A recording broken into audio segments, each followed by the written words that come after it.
The Vareth don't shake hands. They press their secondary wrists together, the smaller ones, the ones below the primary limbs, and hold the contact for exactly 3 seconds. Not 2, not 4, 3. It means something in their culture I was never fully briefed on, something that gets lost when you translate it through 6 layers of diplomatic filtering and 3 xenolinguistic AI modules. The best approximation I ever got was, I am here and so are you, and for now that is enough. I pressed my wrist against Fleet Sovereign Vale Dross Keth's secondary wrist on the day I boarded the Ascendant Silence, and her expression didn't change even slightly. That was how I knew I was in trouble. My name is Corvin Marsh. I was 34 years old at the time of the Lekara ceasefire, a xenobiologist by training and a military consultant by necessity. Like most people in my field, the war had eaten my career whole and spat out something more useful to generals than to universities. I'd spent 8 years on the front, cataloging alien biology not for the sake of science, but for the sake of knowing how things bled and what made them stop fighting. I had measured the tensile strength of Vareth's secondary arms. I had mapped the neural response curves of their combat readiness states. I had built classification systems for their bioluminescent node flickers because, if you could read what a Vareth was about to do 2 seconds before they did it, people didn't die. It was not the life I'd imagined at 22, sitting in a university lab somewhere, studying cephalopod cognition on a planet that wasn't currently at war with anything. But I was good at it, and when the ceasefire came and someone needed to be embedded on a Vareth flagship as part of the exchange accords, my name landed on the list in the way that names land on lists when the people in charge have run out of better options. The theory was elegant, the way diplomatic theories always are from a distance, mutual observation, 1 human on a Vareth ship, 1 Vareth observer on ours, exchange of biological and cultural data. Build trust through proximity. Let each side see that the other was made of something more than weapons and tactical calculations. Prevent the kind of misreading that turns an accident into an incident, and an incident into a war. What it actually was, in practice, was 2 sides watching each other very carefully to see who flinched first. I did not flinch. I want that on record. The Ascendant Silence was enormous, 4 kilometers stem to stern, shaped like something between a cathedral and a deep-sea creature, its hull plated in overlapping scales of a dark material that absorbed light rather than reflecting it. She breathed, in a sense. The hull vented regulated atmosphere in slow, rhythmic pulses, and when you stood on the observation deck, you could feel it through the soles of your boots. A deep, slow exhalation. The ship expressing itself in a language too low frequency for human ears but not for human bodies. The crew of 600 Vareth moved through her corridors with a fluid efficiency that reminded me of starlings in murmuration, each individual motion somehow part of a larger pattern that you could only perceive if you stepped back far enough. Up close, they were just people moving through a ship. Farther back, they were a system thinking. Vale Dross Keth was the system. Fleet Sovereign was the closest translation for her title, but that missed something too. The Vareth word Keth carries weight that rank alone doesn't. A Keth is not merely the highest authority on a vessel. A Keth is the ship's immune system, the decision-making center that mediates between the vessel as a living entity and the crew as its constituent parts. Other commanders issue orders. A Keth actualizes the ship's will, which is an abstraction that the Vareth apparently found perfectly concrete. When she moved through a corridor, Vareth soldiers who outranked human generals angled their bodies slightly away without being ordered to. Not in fear. In something more like tidal respect, the way everything in an ecosystem adjusts to the presence of something apex without needing to be told. She was 7 feet tall, with the forward-swept cranial plates that marked high-status Vareth, and the bioluminescent nodes running in 2 clean lines down the lateral sides of her face and neck were currently dim and cool blue, which I had learned meant neutral affect. the resting state of a creature that had decided not to express anything in particular. 4 arms.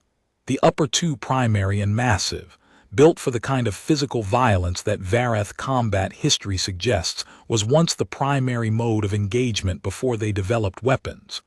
The lower 2 secondary and more dexterous, the ones they used for fine work, for surgery, for the wrist press greeting, for the ritual I would later learn had a name. Her skin was the color of old iron in low light, and her eyes were compound, amber-faceted, with a fixed outer layer and a mobile inner iris that allowed her to focus with an unnerving precision that made you feel, when her attention moved to you, that you had been fully resolved as a subject in a way you weren't quite ready for. She had been at war with humanity for 11 years. She had personally commanded 3 of the 7 major engagements that cost us most of our outer fleet. 60,000 people dead in those 3 battles alone, by conservative estimate, and that number was the official one, the one that had survived the various political revisions that numbers like that tend to undergo. The actual number was probably higher.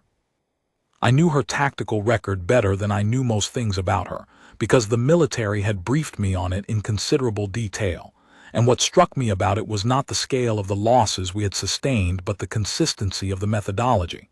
She did not pursue overkill.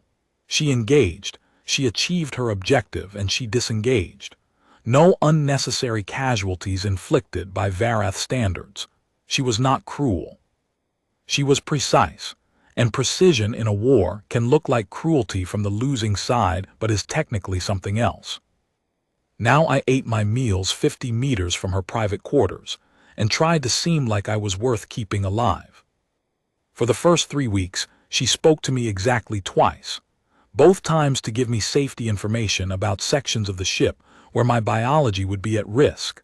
One section where the atmospheric composition was off tolerance for human lungs, another where the lighting system operated in frequencies that would permanently damage human retinas if I spent more than a few minutes there without filtration.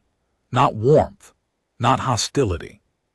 Just the specific, careful information transfer of someone who had been given a fragile thing to keep and intended to keep it, because the alternative was paperwork and diplomatic incident. Her second in command, an older Vareth named Sekro-Var, whose primary arms bore the layered scarring pattern of a veteran. Not just combat scars, but the ritual acknowledgement marks that Vareth applied after engagements they survived when others didn't, was the one who actually interacted with me daily. He was professionally courteous in the specific way that people are courteous when they have been ordered to be, and are taking the order seriously without particularly enjoying it. He showed me the areas of the ship I had clearance for. He answered questions about Vareth nutrition, about the navigational systems, about the ship's biology, because the Ascendant Silence was, in certain functional ways, alive, and explaining that to a xenobiologist was not giving away anything tactical. He was never warm and he was never unkind, and he left when he felt the interaction had concluded its purpose, every time. What I was actually doing, what I was really there for beyond the diplomatic optics, was studying how the Vareth communicated. The bioluminescent nodes weren't decorative, and they weren't just emotional expression either.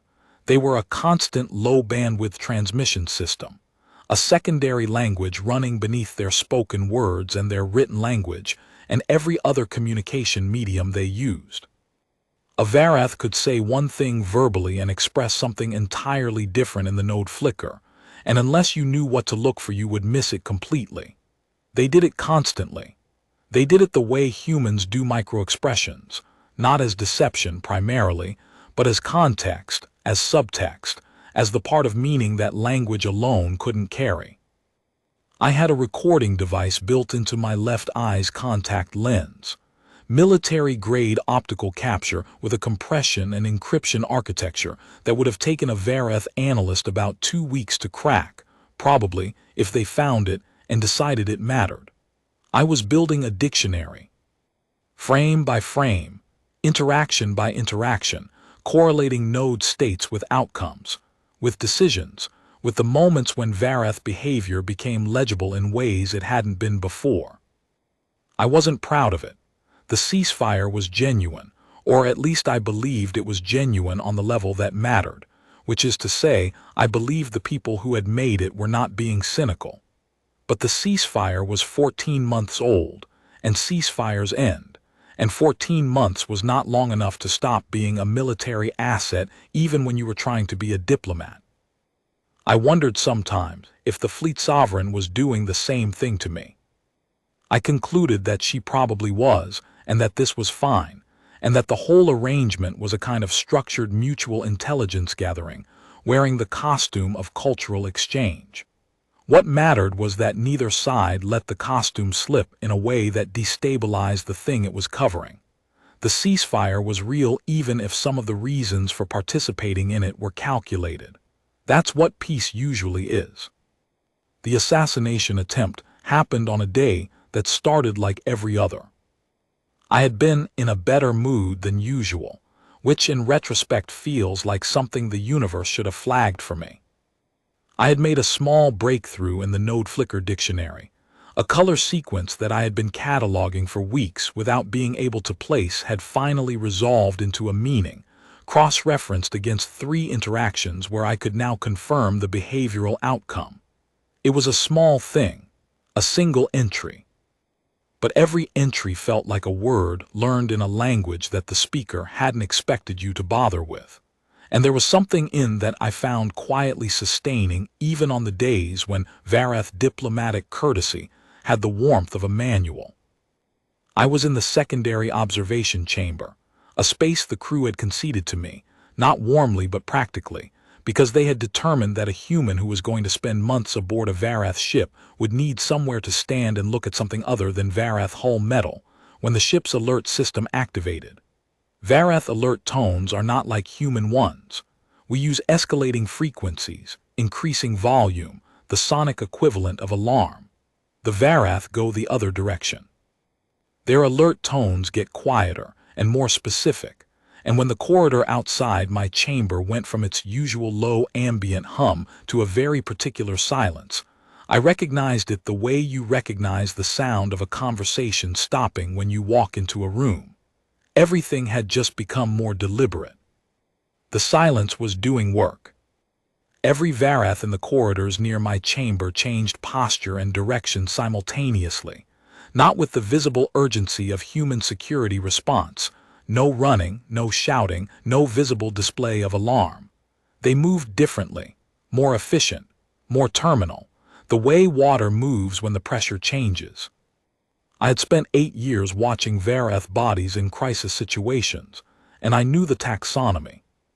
Combat readiness mobilization had a different signature than security response, and security response had a different signature than medical emergency. And what I was looking at in that corridor was security response, which told me the threat was internal, which told me that the unpledged, a term I wouldn't have for hours, yet but the concept I had been briefed to watch for, the ceasefire opposition, the ones who thought the fleet sovereign had made a historic mistake, had acted. I should have stayed in the observation chamber. I want to be clear that I understand this, have always understood it, could have recited the correct protocol from the day I was briefed.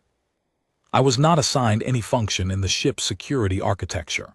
I had no weapons and no authority and no role. I was a scientific observer and a diplomatic presence, and the correct action under the circumstances was to secure my position in the chamber, activate the emergency beacon built into my communications relay, and wait for information or rescue, whichever arrived first. I stepped out into the corridor anyway. I am constitutionally incapable of staying where it's safe when something is happening that I might be able to affect, which is either the most human thing about me or the stupidest thing, and I have received arguments on both sides. 8 years of frontline work had installed in me a reflex that interpreted stillness during an active alarm as a form of dying slowly. Movement felt like agency. Standing still felt like resignation. I know the science of why that reflex exists, the adrenal system interpreting inaction as defeat, the primate architecture underneath the intellectual layer firing its old protocols. And I moved anyway, because knowing why your nervous system makes bad decisions doesn't always help you override them. The Vareth term for the group that attacked, I would learn it later, I would learn everything later, was something that translated most accurately as the unpledged. A radical internal faction that had opposed the ceasefire on ideological grounds from the moment it was proposed, viewed the accords as an act of species betrayal, and regarded the fleet sovereign's agreement to host a human exchange observer as the most visible and therefore most offensive symbol of that betrayal. They had apparently spent 14 months working 3 of their operatives into support roles aboard the Ascendant Silence through a combination of forged credentials and patient maneuvering that my military debriefers would later describe, with reluctant admiration, as operationally sophisticated. The weapon was a pressure discharge device. It worked by focusing a controlled concussive wave, not electromagnetic, not chemical, purely kinetic, through a parabolic emitter. It would not breach hull. It would not, in an open area, kill anyone reliably. But in an enclosed corridor, channeled by walls and ceiling and floor, the wave became something else. It would rupture organs. It would shatter bone. It would take a standing body and make it incapable of being a standing body. It was targeted at the Fleet Sovereign's quarters, which she had been moving toward from one direction while I had blundered out of the observation chamber from the other. And what I walked into when I turned a junction corner was the geometry of a closed equation. I came around the corner. I registered 3 things in the order in which a human nervous system registers things when the adrenal response is active and the brain is operating in threat mode. First, the attacker, which my brain categorized as Vareth, wrong posture, wrong node state, weapon raised. Second, the weapon, which my training classified in the fraction of a second that training is for. Third, Vale Dross Keth, coming from the opposite direction, 10 feet away. Her primary arms already moving into a combat stance but her secondary arms open. Because the Vareth don't build weapons for their secondary hands, and she was close enough to the attacker that a discharge at this range would. Xenobiology teaches you a lot about bodies, all kinds of bodies, what survives what and what doesn't and why. Vareth, I knew from 8 years of dedicated study, have a reinforced thoracic structure and distributed organ placement that makes them significantly more resilient in blunt force trauma scenarios than humans. Their vital organs are not centralized in the chest cavity the way ours are. They are dispersed, redundant, protected by multiple layers of dense subdermal tissue. They are built for war in ways that human bodies are not built for anything in particular. We are built for generalism, for adaptability, for the kind of improvisation that fills the gap between what we are and what the situation requires. I stepped in front of her. I cannot explain it as a tactical calculation because it wasn't one. I am a scientist. I understand physics. I understand ballistics.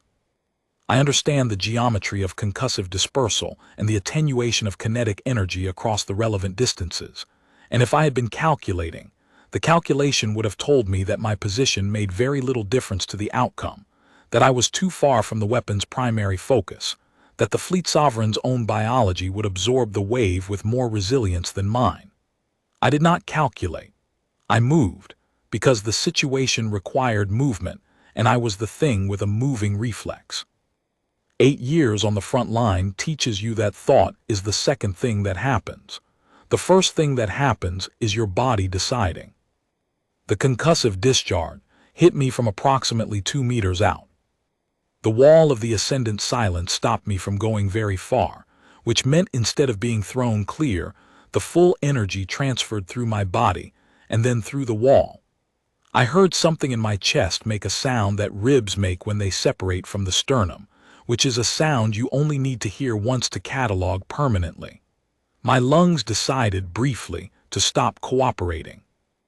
And then the floor and I came to an understanding, and the corridor got very quiet in the particular way that corridors get quiet when the lights are going out from the inside. The last thing I was aware of before consciousness became unavailable was the Fleet Sovereign's face. She was above me. How she had moved that fast with 2 combat-ready primary arms, and the threat still functionally active in the corridor, I genuinely do not know. But she was there, kneeling, her compound eyes resolving me with that particular precision I had noticed from the first day. Her bioluminescent nodes were blazing in a color I had never recorded. Not the cool blue of neutral affect, not the sharp white I'd cataloged in her high-alert states. A deep amber gold that pulsed in a rhythm I didn't have in my dictionary, that didn't match any behavioral state I'd characterized. Her secondary hands, the smaller ones, were pressing against the sides of my face. I thought, that's a new entry. Then I stopped thinking. What she did while I was dying, I would only understand later. I was unconscious for 22 days. I learned some of what happened from Sec Rovar, who told me because the Fleet Sovereign had ordered him to, and who delivered the information with the precise, neutral affect of someone reading a casualty report, which I suspected was how he was managing the fact that the information itself was not neutral at all. Some of it I pieced together from the node flicker recordings my lens had captured in the moments before the impact destroyed the device.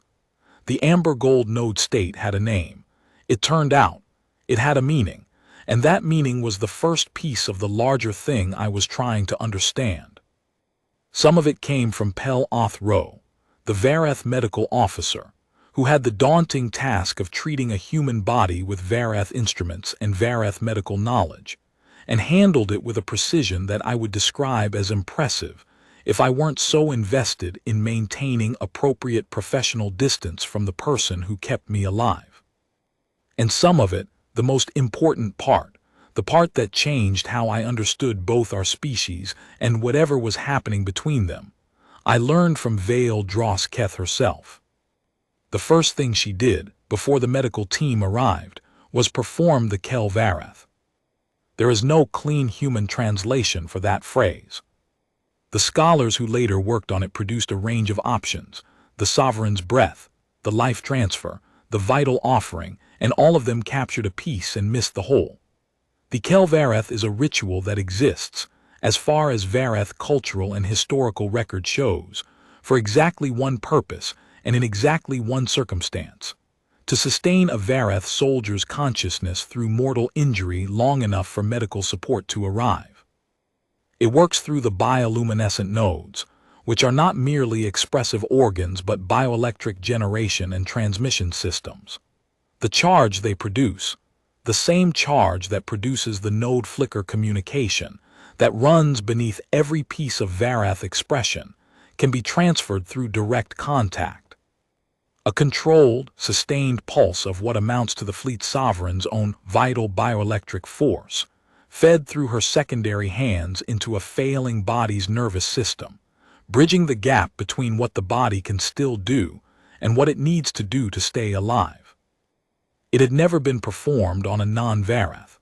There was serious scientific debate afterward, among Vareth biologists who got access to Pel Oth Ro's case notes, about whether it should have worked on human neurophysiology at all, given the substantial architectural differences between Vareth and human nervous systems.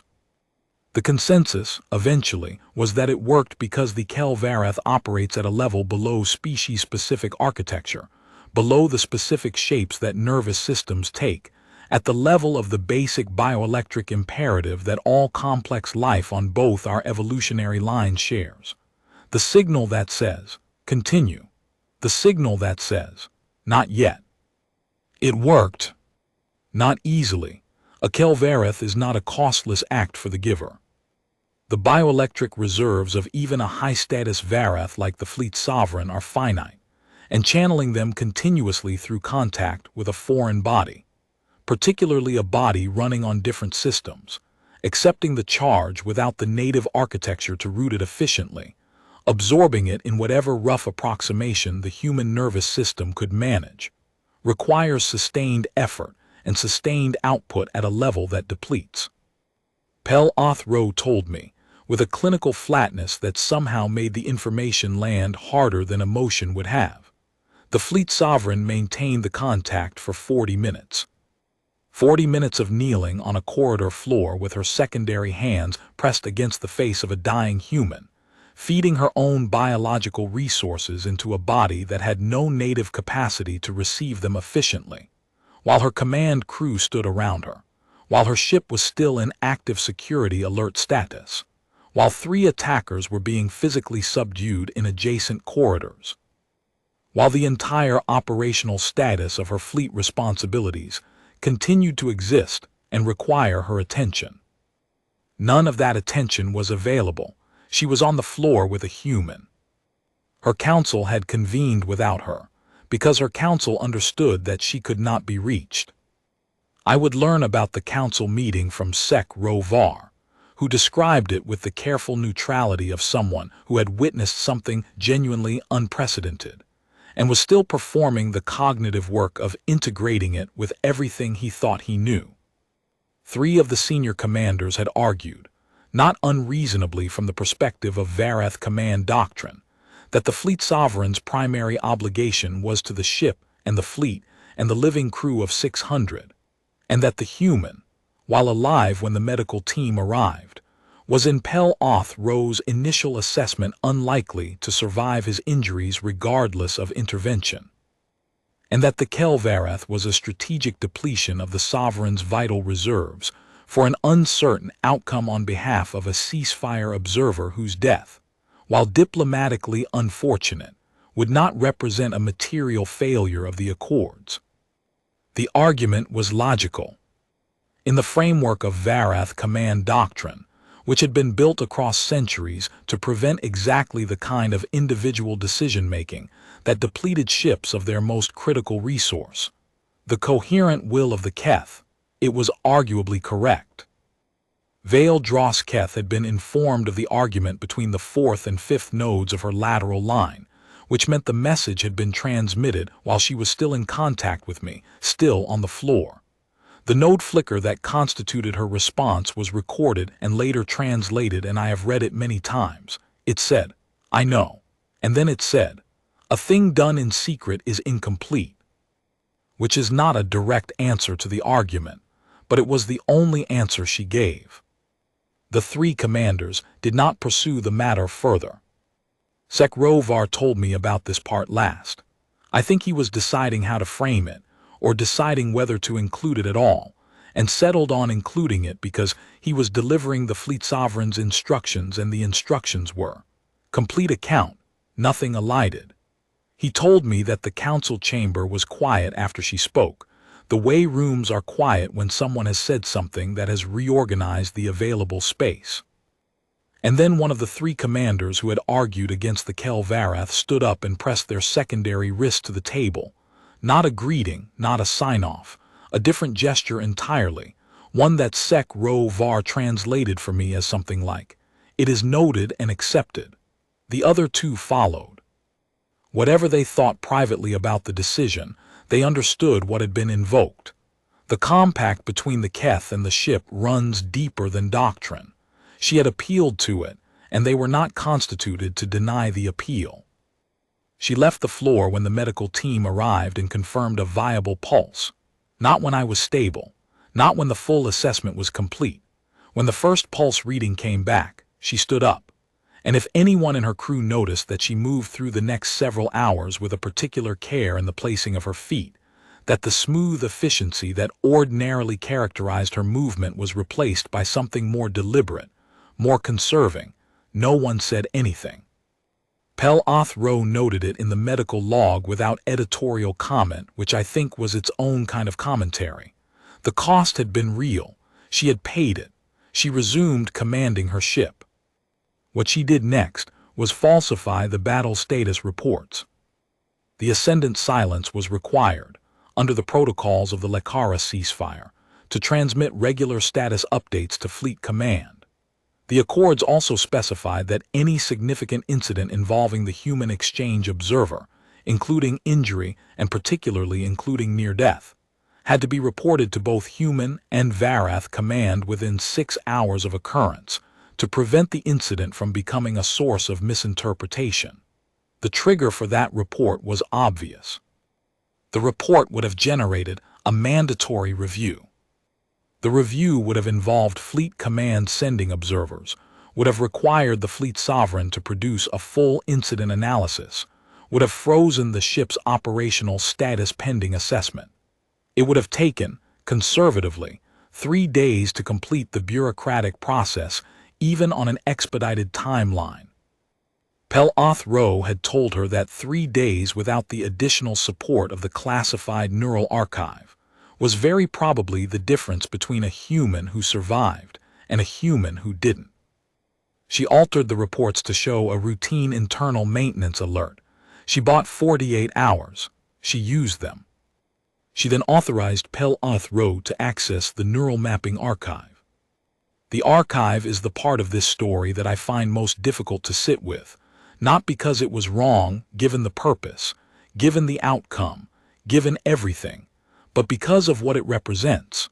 During the war, the Varath had maintained the standard military practice of conducting detailed biological assessments on human prisoners. Not torture, not the extraction of intelligence through pain, but the clinical documentation that military biology offices conduct on enemy personnel as a matter of operational preparedness. They wanted to know how we were built, how much we could take, what our limits were, what made us stop. 11 years of that work had produced an archive of human neurological and physiological data that was, in Pel-Oth Ro's estimation, the most comprehensive database of human biology in the Varath fleet.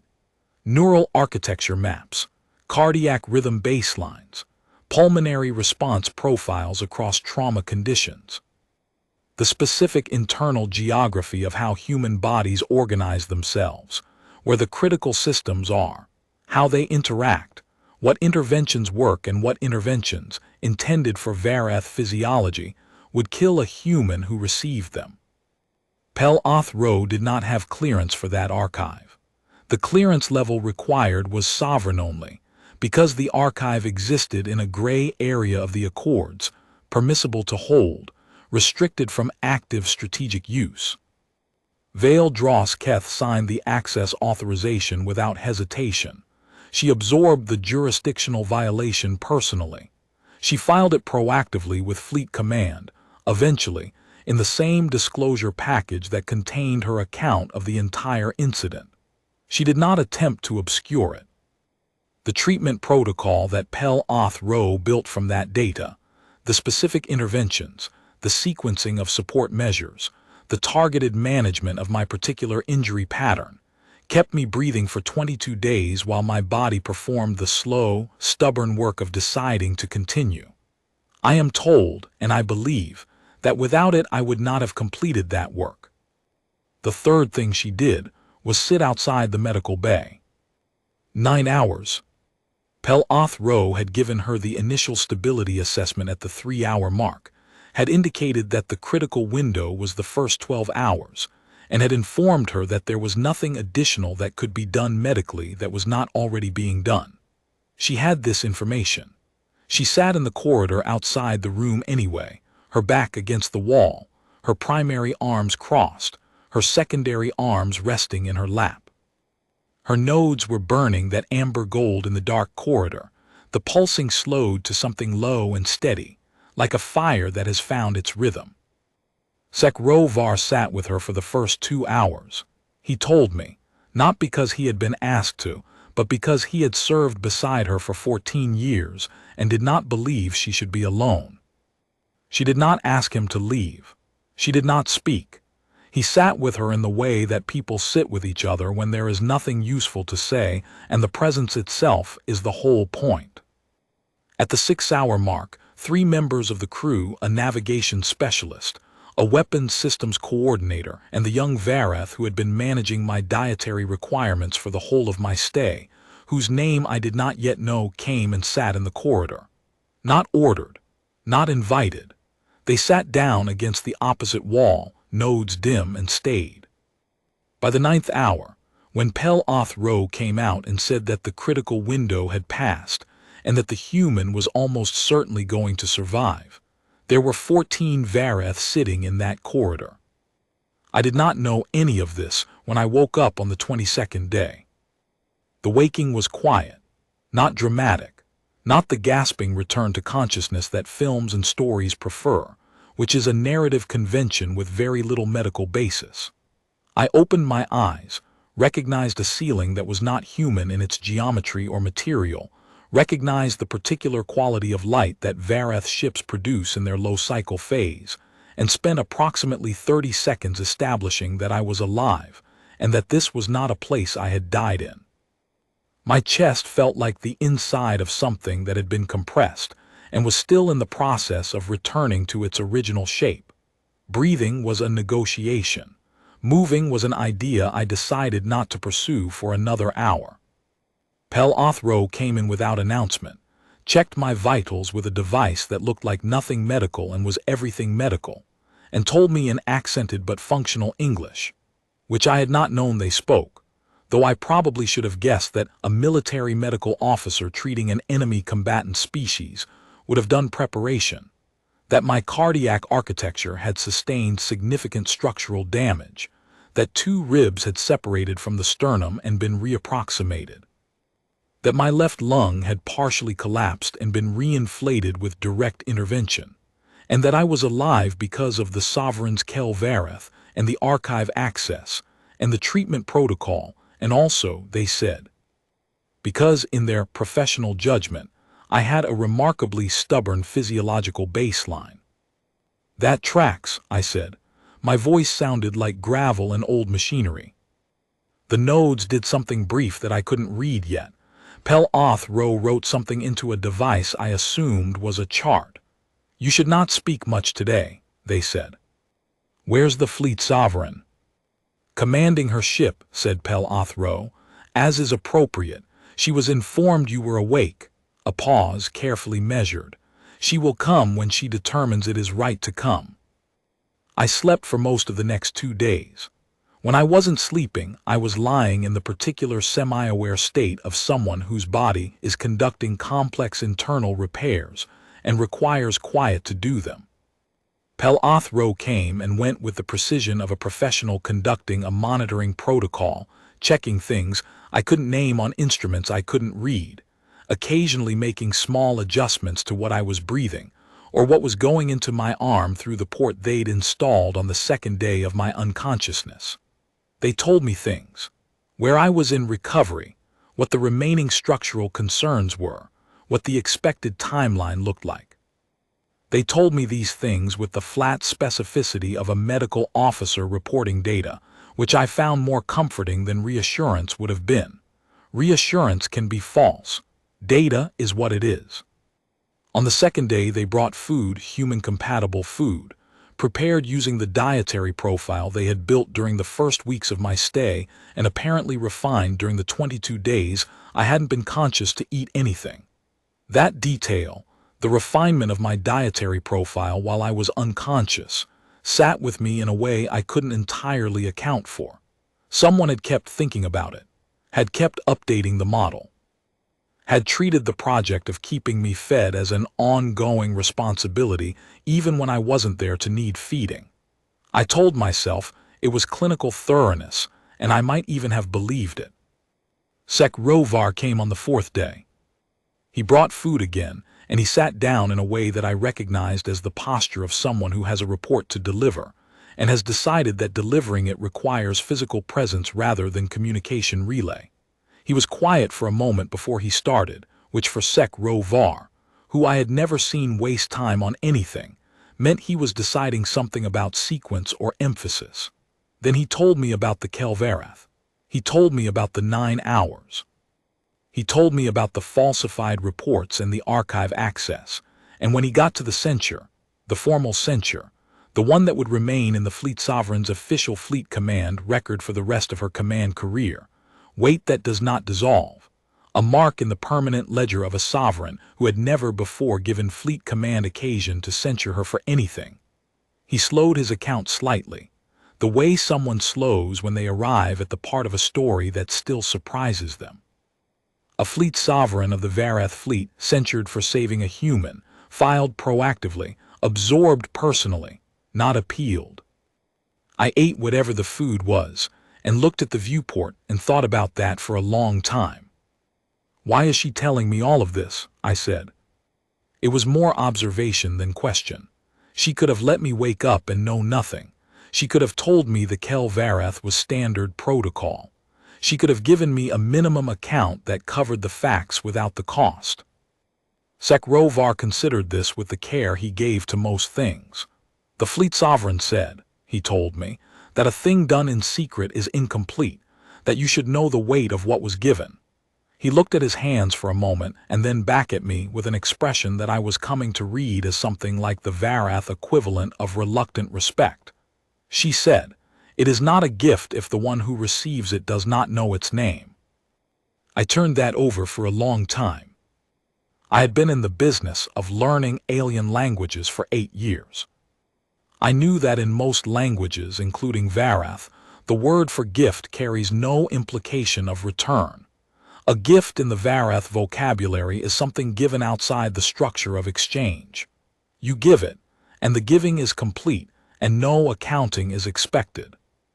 The closest Varath concept to debt is an obligation that runs not to the person you owe, but to the relationship between you, a distinction that sounds philosophical but is operationally significant, because it means that a Varath doesn't repay a gift by giving something back to the giver. They repay it by maintaining the relationship as something worth having been given for. She wanted me to know what it had cost so that I would understand what the relationship was now worth, so that I would maintain it accordingly. I had no answer that was equal to that. I'm not sure there is one. She came on the 28th day of my waking, after Pel Oth Ro had cleared me to sit upright, and I had progressed from the medical bay to a small adjacent observation chamber where there was a viewport, and I could see the particular dark of deep space, with its familiar distribution of stars that were not the stars I'd grown up watching but were stars nonetheless. She came alone, which Sekrovar had told me was something that fleet sovereigns simply do not do. There is a word in Varath command culture for a Keth moving without escort, and it carries a connotation somewhere between reckless and deliberate, a word for choosing vulnerability, and she sat across from me in a way that suggested she was not comfortable sitting, but had decided that sitting was the correct posture for this conversation. For approximately 2 minutes, neither of us spoke. Then she said, in English that was accented but exact, "You did not calculate." I considered it. "No," I said. I reviewed the geometry, the device's dispersal pattern, your position relative to the weapon's primary arc and secondary pressure range. There was no tactical justification for your placement. You would have sustained the secondary wave with injuries well within survivable parameters, possibly minor. She looked at me with the amber compound gaze that resolved everything it focused on. You placed yourself at the weapon's primary focal point for no calculable reason. I thought about the moment, the corner, the geometry, the decision that wasn't really a decision. "I moved," I said. "That's all I can tell you. I saw what was about to happen and I moved." Her nodes shifted. The slow, complicated movement of someone processing a piece of information that doesn't fit the existing structure and is deciding whether to rebuild the structure or reclassify the information. "In 11 years of war," she said, "I developed a complete model of what humans are. I studied your weapons and your tactics. I cataloged your adaptations, your pain tolerance, the way your neural architecture roots around damage, the redundancy in your decision-making systems that allows you to continue functioning in conditions that would incapacitate a Varath. I understood your stubbornness as biological, as architectural, as the consequence of the kind of body you evolved." She paused. The nodes pulsed. "Your action in that corridor was not in the model." The observation chamber was quiet. Deep space is quiet, whatever the poets say about it. "I had built a model of humanity," she said, That was complete enough to fight. It was not complete enough for that corridor. You acted as though my life had value to you, not the value of the ceasefire, not the value of the diplomatic exchange. My life, specifically. I met her eyes. It was easier than it had been on the first day. It did, I said. It does. Her nodes blazed with the amber gold. Not the small controlled pulse she'd shown in other moments. The full array, the lateral lines from temple to collarbone, burning like something lit from inside, and then settling slowly, the way something settles when it has found where it was going. I performed the Kel Varath, she said, because you moved as though my life mattered to you, and I could not determine how to allow something that had done that to die on a corridor floor. She was quiet for a moment. The Kel Varath is a gift to my own, to Varath. To those who are part of what I command, what I protect, what I was made to sustain.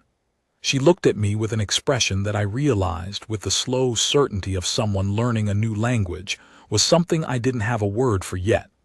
You are not part of what I was made to sustain, and I did it anyway. I find I cannot fully account for this. I thought about the 9 hours, about the falsified reports and the formal censure and the unauthorized archive access, and the 14 Varath sitting in a corridor against a wall. I thought about the way a thing can be factually true. She could not account for it, and simultaneously be the most comprehensible thing in the world. I can, I said. She waited. You found out, I said, that there's something worth accounting for. That's the part that doesn't fit the model. You had a model where humans were strategic variables, adaptable, durable, dangerous, but calculable.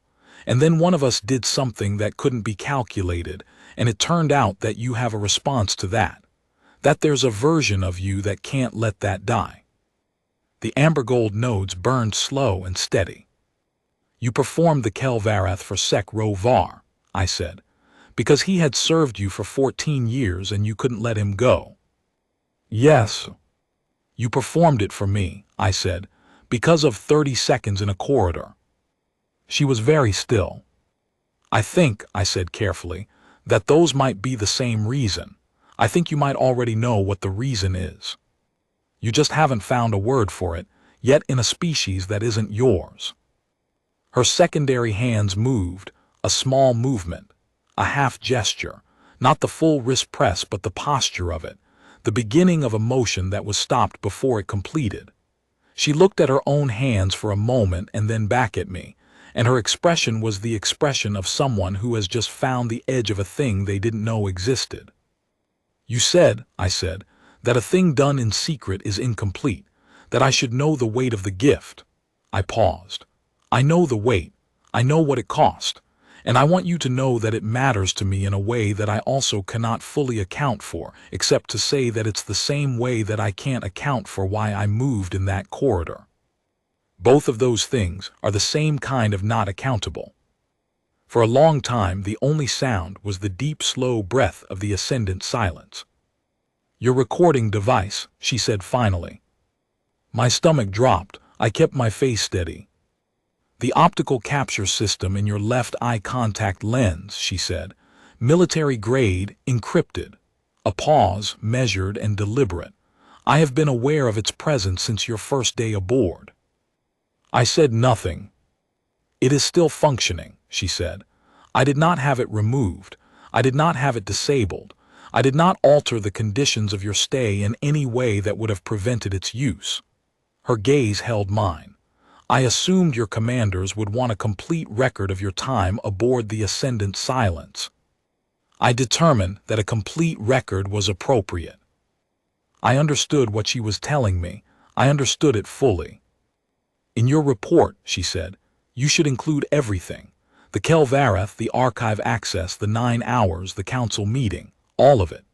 She stood, with the particular Varath gesture that marks the conclusion of a significant conversation, the primary arms settling, the secondary arms moving to a specific resting position that I had catalogued as terminal stance. The Varath fleet does not currently have a word for what you did in that corridor. The action exists in our language only as a tactical category, a position assumed to protect a primary target. It has no moral weight in our vocabulary. No category for what it means when it is chosen without calculation. She paused at the door. The amber gold nodes were steady now, a warm, deep pulse like a fire finding its rhythm. "I have been considering," she said, "whether we should develop one." She left. I sat with the stars and the slow breath of the ship for a long time after. The unpledged were tried under Varath law within the week. The sentences were consistent with their offense under fleet discipline codes, which in Varath terms meant permanent removal from any fleet capacity, and the specific kind of public formal repudiation that Varath culture reserves for those who have dishonored the compact between the ship and its crew. The 3 attackers were transferred off the Ascendant Silence. The Ascendant Silence resumed its assigned patrol route, and I stayed. I stayed for 3 more months, and those 3 months were different from the first 3 weeks in ways that were subtle on the surface and significant underneath. The crew did not abruptly become warm toward me. They were not constituted for warmth, or not in ways I could easily read, but the diplomatic architecture of careful avoidance began to dissolve. Varath, who had previously arranged themselves at precise distances, occupied the same spaces without the careful orchestration of that distance. People ate in the same rooms with me. Sekrovar began to eat at the same time I did, which I gradually understood was not coincidence and did not mention, because some things don't need to be mentioned to be real. Pel-Othro asked me questions. This was the clearest signal of all, for someone who had spent 8 years reading alien bodies as text.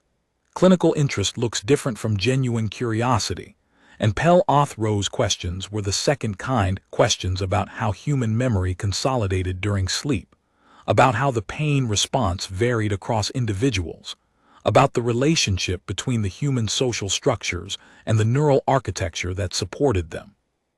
They were the questions of someone who had looked at a biology they'd been studying as an adversaries and found something in it that interested them for reasons that had nothing to do with war. And the fleet sovereign, on 2 occasions, found me in the observation chamber and sat across from me, and we talked about the cultural exchange documentation I was compiling, not to review it, not to supervise what I was recording, to add to it. She gave me entries, Varath words and node states, and cultural concepts that were not in the official exchange documents, had never been in the official exchange documents, because the official exchange documents had been built by people who were trying to create a minimum viable diplomatic vocabulary, and had not been built by anyone who thought the other species was worth knowing deeply. She gave me the words for the things that mattered more. The word for the relationship between a Keth and the ship, which is not ownership and not command but something with elements of both and the weight of neither.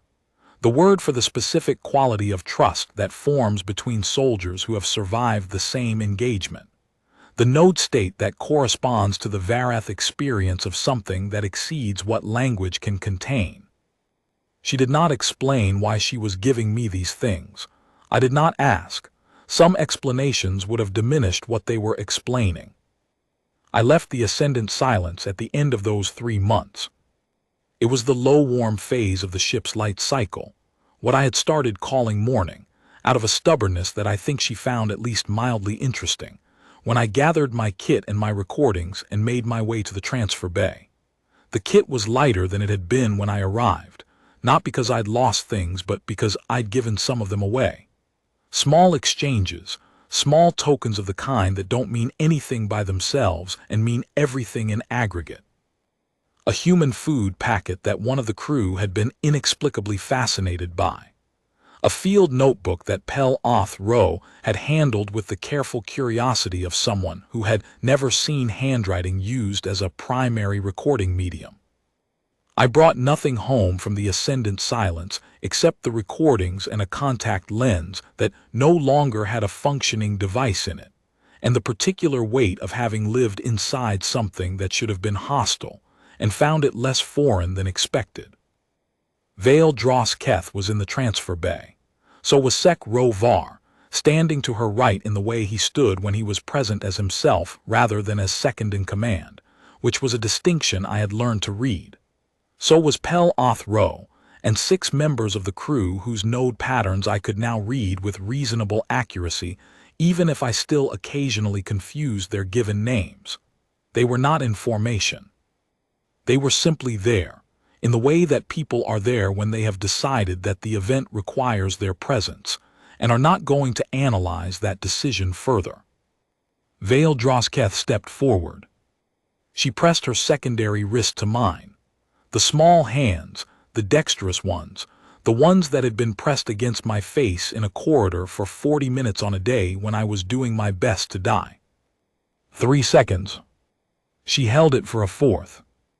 I searched every piece of Vareth cultural documentation I had access to when I got back to the human fleet, and the 4-second wrist press was not recorded anywhere. Not in the official exchange documents, not in the classified military intelligence files, not in the academic literature that a handful of xenosociologists had been building for 11 years around whatever fragments of Vareth culture they could observe or infer. I asked a Vareth cultural liaison, through official diplomatic channels, what the gesture meant. She was silent for long enough that I understood she genuinely didn't know, and told me so, and I believed her. I have concluded that it may not have had a meaning before that day. That she created it, the way you create things when the available vocabulary has run out, and the situation requires more precision than imprecision can offer.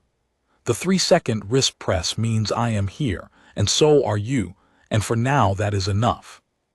I think the 4th second means something like, and more than enough.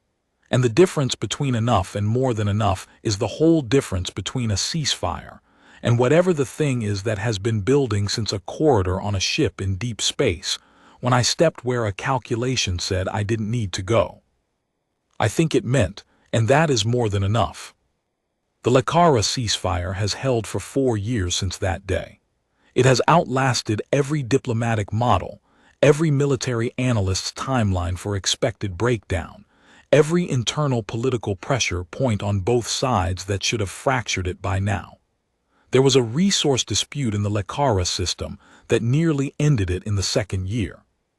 There was an incident near the Herath corridor in the 3rd year that both sides' analysts described as a 98% probability of triggering resumption of hostilities, and it resolved, with the particular strange grace of things that should not resolve but do. I am aware that ceasefires are sustained by structures, by the machinery of diplomacy and the calculations of mutual deterrence, and the exhaustion of populations who have been at war long enough to stop believing in what they were fighting about. I know the Lakara ceasefire is held by those things, and by the work of people far more influential than a xenobiologist who was in the wrong corridor at the right time. But I also know that somewhere in the Vareth fleet, a fleet sovereign sat outside a door for 9 hours for reasons that did not have a category in her command doctrine, and did it anyway. I know that she falsified reports and accepted censure and opened a classified archive, and gave 14 months of diplomatic careful distance up in 40 minutes on a corridor floor, because something in what I did not fit her model, and the thing that doesn't fit the model is the only thing worth paying attention to.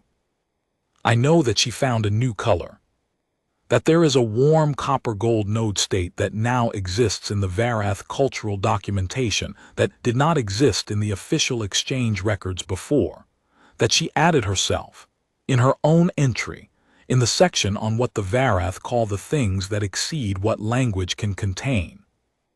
The documentation I submitted included everything. The recording from the optical device, the full account, the council meeting, the 9 hours. I submitted it because she told me to, because she said, a thing done in secret is incomplete. My commanders read it. I had a series of conversations with people who were trying to understand what it meant and kept arriving at its edges without quite getting inside it. I told them what I could. Some of it I couldn't translate into a briefing. Some of it I still carry the way you carry things that don't fit anywhere except inside you, where there's room for whatever shape they are. My name is Corvin Marsh. I am 38 years old now. I still wear a contact lens that doesn't have a recording device in it anymore, out of habit, or maybe out of something that isn't habit. I press my forearm against my own leg sometimes, in quiet moments, and count seconds. 3, and the world is what it is. 4, and it is more than enough. The war has been over for 4 years. It remains over. I can't tell you exactly why. But I was in a corridor on a Varath flagship, and I didn't calculate, and a fleet sovereign found a color she hadn't needed before, and somewhere in that sequence of events is the shape of the answer. I just don't have a word for it yet. Maybe that's all right. Maybe that's the point. Some things have to exist before they have names. That's the most human thing I know.